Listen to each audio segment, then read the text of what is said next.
Welcome to another edition of Cheers to Careers. I'm Steve Ridinghouse, the Career Outreach Coordinator at the School of Journalism and Mass Communications at KU. Hello and welcome to the 70th episode of Cheers to Careers. I'm Steve Ridinghouse, the Career Outreach Coordinator for the KU School of Journalism and Mass Communications. Today we are joined by KU journalism alum Tara Bryant, editor at EY. Welcome, Tara. Thank you for having me. I should clarify, a copy editor at EY. So, copy editor, great skills to have. I don't talk to too many professionals that are just strictly copy editors, but you must really love it. I do. It's behind the scenes work, but I love refining stories and having the content come into me, finding the best way to present it, and that's definitely something I started doing at KU. Now, can you talk a little bit about EY? I know you've been there, 6 years? Yes, just over 6 years. I started as a proofreader and worked up to being a copy editor. EY works with in financial services, but really, I mean, what they do is so broad. So it can be, the typical auditing, accounting stuff you hear about, but also mergers and acquisitions or consulting type work. And the creative services group that I work in is functions as like an in-house agency. Now, is copy editing, to me, I guess copy editing is copy editing, but did you have to really learn a lot about like financial services, or is that something you were comfortable going in? Luckily, my boss has a newspaper background, so he was very confident that I could come in without the financial knowledge and pick that up along the way. And that's what a lot of people at EY do, is work on the financial side, but words is what they needed help with. So. Now, did you grow up as kind of a word geek? Yes, definitely. My dad was a journalist and a journalism professor, and so I've always been, asking him to edit my paper, and like, wow, that's a lot of red for a sixth grader. Oh, that sounds cool. So it was one of those Sharpies? So I was like, okay, I'm going to get this so I don't make that mistake next time. Kept doing that, and I became better at it than some of my peers, and so then I kind of saw it as more of a challenge in a game, and it was fun to. At what point did you think copy editing could lead to a career? Definitely at KU. In high school, that was not on my agenda. I thought I would be a photojournalist. That's what I came to KU to do, was learn more journalism skills, but really focus on photography. And then I was surprised to kind of see what an overlap there was with an attention to detail from photography into copy editing. The fact that your dad was here as an instructor, I mean, did you have much choice other than KU, or was KU always number one? Yeah, it was always number one. In your role with EY, I know I worked in newspapers for 20 years, and that dynamic between copy editor and reporter. Now, do you get any interaction with the people who are writing the stories at EY? I do. Okay. And it is less, in my role, I suggest edits and kick it back to the writer. Whereas on a newspaper deadline, you're making that call. Right. You're calling the reporter to say, these are the changes that I made, and that's what we're going with. I get to have a little more leeway where I ask questions and let them decide how they want the piece to go. In the fact that you're working remotely, does that create some more challenges with the feedback, or is it pretty smooth? Pretty smooth. Okay. EY is such a big company and so technologically advanced. We had some remote work options before the pandemic. So we've always been a national group since I've been there and work with people all over.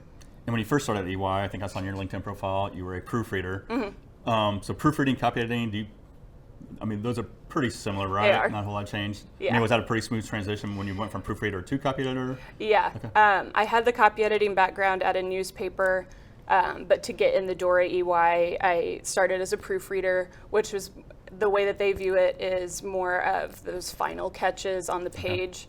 Okay. And copy editors get to help develop that content a little more, push back on a sentence level and rewrite a little more, which is more creative that I like to do. And you talked about your time at a newspaper. I know you worked, a little over 2 years at the Dallas Morning News. Mm-hmm. And that was just your first job out of college, right? Yes. How did that come about? Because that's a pretty big market just coming out of college. It was a great opportunity. I think it all started with, I interviewed with the Dallas Morning News when someone from the paper came to interview students here.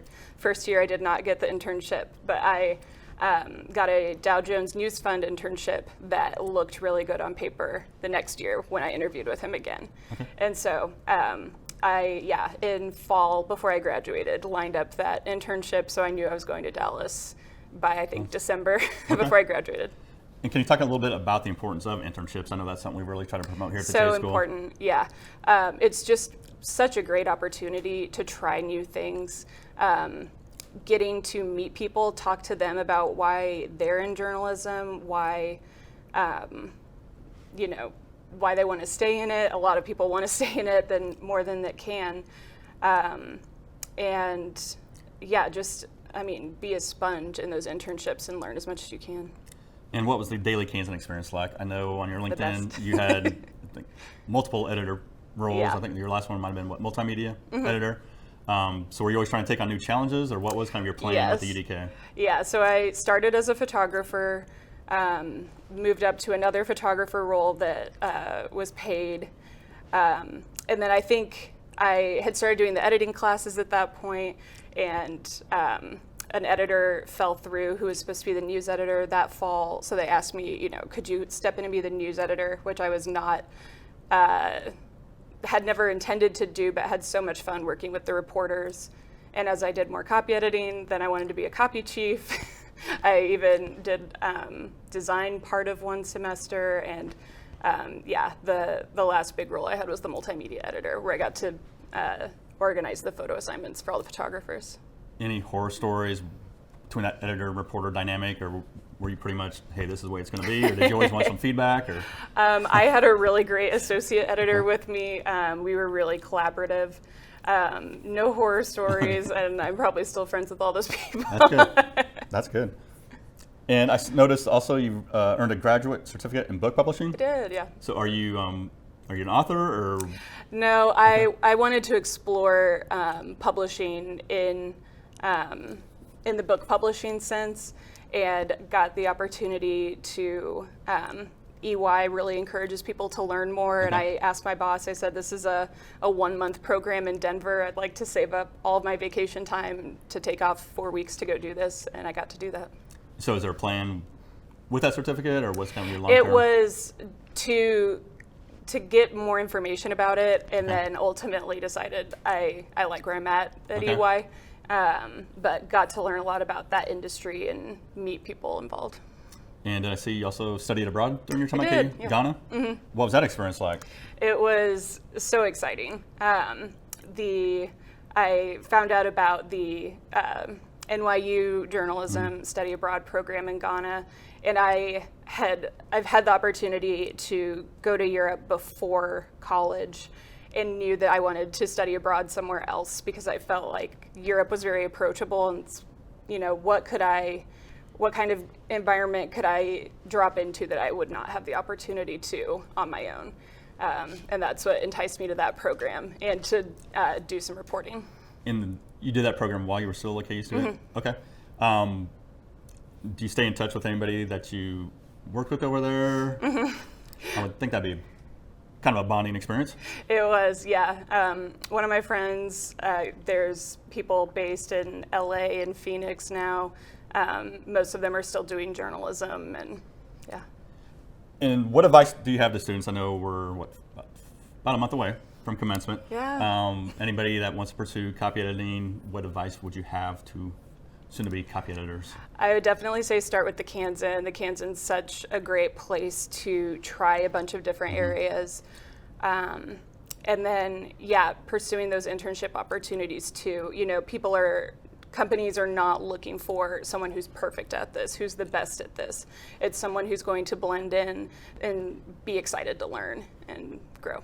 I know a message we always like to share here at KU. I mean, everybody needs a copy editor. Yes. So I don't think that's ever going to go out of style. I know that position's kind of evolved over time, but it's great that you partnered with EY and can share that editing expertise. What's working remotely?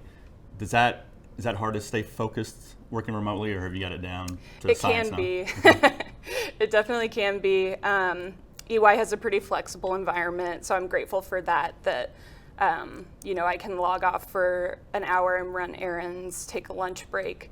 But we do a fair amount of on-camera meetings that hold you accountable and allow you to still connect with people. Do you try to set your hours somewhat? I mean, yes. Okay. being a journalist, I'm still kind of a night owl. So my hours are 10 a.m. to 7 p.m. Okay. So I do get to sleep in a little bit, and then that also allows us to work with people on the West Coast who the East Coast people are logging off earlier than that. So I get to serve kind of more the western side of the country. But for the most part, you were the one that got to kind of set your own hour. You thought, this is what I want. Oh, that's a great deal. Okay. Well, we started this feature a couple months ago. It's called Fast Five. Okay. So it's called Fast Five with Tara. I hope there are no surprises. I know it's on, I think, your Facebook page. You like Chipotle. Yes. What's your go-to order? White rice. Started doing pinto beans instead of black beans. Steak, sour cream, cheese, lettuce, little hot sauce. Wow, very detailed. And I see you're a pug mom. Yep. Why are pugs a good pet? Oh, they're the funniest pets. I laugh every single day with the snorts they make and their big personalities. They're just so funny to me. So how many do you have? I have 2. What are the names? Stanley, who is 16, and Louie, who is 4. Okay. Oxford comma, yay or nay? No. I'm AP style. You talked about being a night owl, so you maybe already answered this question. When is the best time to edit? When are you at your peak editing mind? I'm going to say about 5 p.m. 5 p.m.? Yeah. So you talk about AP style books. So if you were in charge of the AP style books next edition, what is the one change you would make? What's that one P that I can't believe they have not addressed this yet? Is there anything? Nothing's jumping out at me. Or is that one edit? Is there that one mistake that writers make all the time that you wish, why can't they clean this up? One that I get all the time is different M dashes and N dashes at work, Okay. and hyphens. If writers knew those better, that would save about half of my keystrokes. Awesome. Well, Tara, hey, I appreciate you taking the time to drop by. Yeah. Always love connecting with KU alums, and great to learn more about your copy editing career. So I want to say cheers to your careers. Cheers. Thanks, Tara.